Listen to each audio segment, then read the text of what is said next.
Zeus, delivering your midweek edition of CNN10. Our show starts with a change in the air. The Trump administration has ordered that airlines flying directly to the U.S. from 8 other countries must keep passengers from carrying many electronic devices with them. They'd have to check them in the plane's cargo hold instead. The countries affected: Egypt, Jordan, Kuwait, Morocco, Qatar, Saudi Arabia, Turkey, and the United Arab Emirates. The devices affected: basically anything bigger than a smartphone. Laptops, cameras, tablets, DVD players, gaming systems. They'd have to be part of the passenger's checked luggage. Medical devices are still allowed.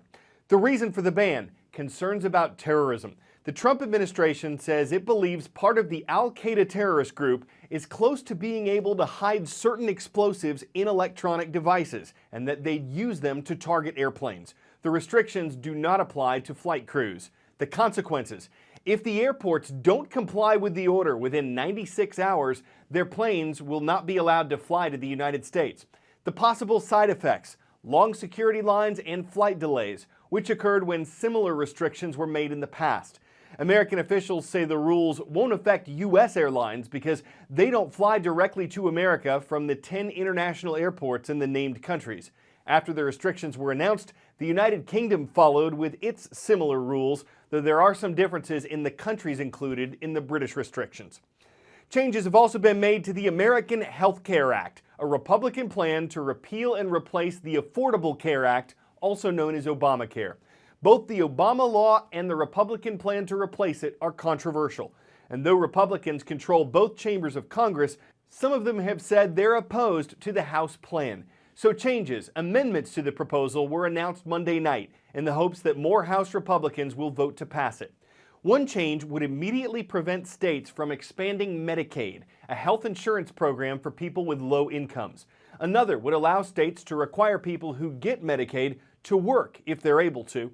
And a third change would make it easier for people to get their taxes reduced if they have a lot of medical expenses, though the limit for those tax breaks would be lower than it is under Obamacare. The plan would also immediately eliminate the Obama law's taxes on higher income Americans, insurance companies, and prescription drug makers. We're going to negotiate, and it's going to go to the Senate and back and forth. The end result is going to be wonderful, and it's going to work great. President Trump ramping up pressure on House Republicans ahead of Thursday's vote on the American Health Care Act. Thursday is our chance to end Obamacare and the Obamacare catastrophe. The GOP revealing last-minute tweaks to the bill overnight, hoping to appease both conservative and moderate Republicans who are on the fence to get the 216 votes needed for the bill to pass. It's still unclear whether the revisions to the bill will sway enough Republicans to ensure it will pass on Thursday. During Monday's closed-door meeting, the White House arguing to conservative lawmakers that the time for negotiation on the bill is over. Naval exercises between American and South Korean ships were scheduled to begin yesterday. The U.S. military says they're a way to practice maneuvers, strengthen cooperation between the allies, and improve security in the region. But they've enraged North Korea, which has been a rival of the South and the U.S. since the Korean War ended. And it recently released a propaganda video that appears to show an American ship and bomber on fire. The North did something like this before in 2013. But the increased threats from the communist country have put other American allies, like Japan, on alert. Japanese school children at play, overseen by teachers who sometimes join in the fun, until they're suddenly interrupted. At the sound of the siren, children hit the deck and wait for further instructions. This is a drill, a loudspeaker announces. A missile has been launched.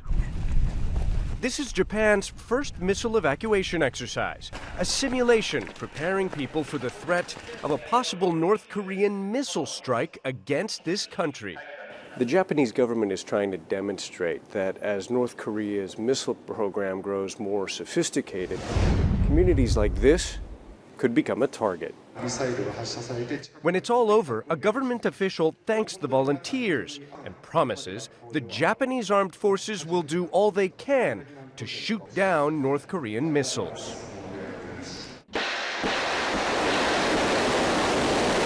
But earlier this month, neither Japan nor its U.S. and South Korean allies could stop North Korea from successfully firing at least 4 missiles in a single day. 3 of them landed in the sea less than 200 nautical miles from this small coastal town. In this sleepy fishing port, locals are waking up to a growing threat. It's scary, says this fisherman, who's just hauled in freshly caught octopus. You never know what the North Koreans might do next. For some here, the missile exercise brings back painful memories. During World War II, we performed evacuation drills, 89-year-old Renosuke Ishigaki tells me. We put on gas masks and dug tunnels to hide in, and in the future, we might have to do that again. The principal of the main elementary school here says his students need to be prepared for a man-made disaster. Usually we perform drills for natural disasters, he says, but the potential threat from a missile is beyond imagination. In addition to its fresh air and seafood, this remote corner of Japan is famous for Namahage, a fairy tale monster that kept kids awake at night. But now there's a very real threat that may leave everyone here losing sleep. Ivan Watson, CNN, Oga, Japan. 10-second trivia. What peninsula separates the Gulf of California from the Pacific Ocean? Placencia Peninsula, Baja California, Yucatan Peninsula, or Calabria? Baja California, the second longest peninsula in the world, is located here.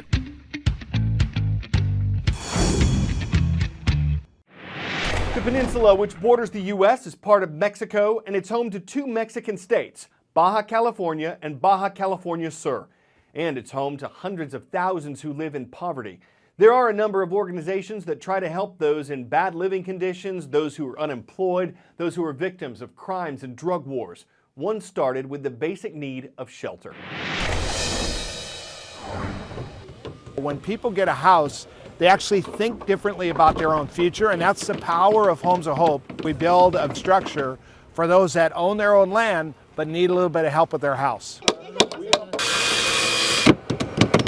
Our primary focus has been in the Americas. In the northern Baja area, which includes Ensenada and Tijuana, we do 16 by 20 and 20 by 20 houses. 1, 2, 3. And they have 3 windows and a door, electrical, drywall, very livable house. Every family has to have income, they have to own their own land, and they have to have children.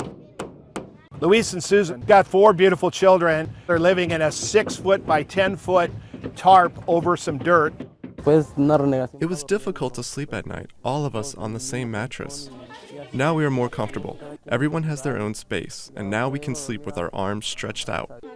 Just see the joy in their face and the excitement. That's my biggest takeaway. I'm going to see that image probably for the rest of my life. There's a lot of love coming from people that do not know you, yet they give you a lot of love and so much security.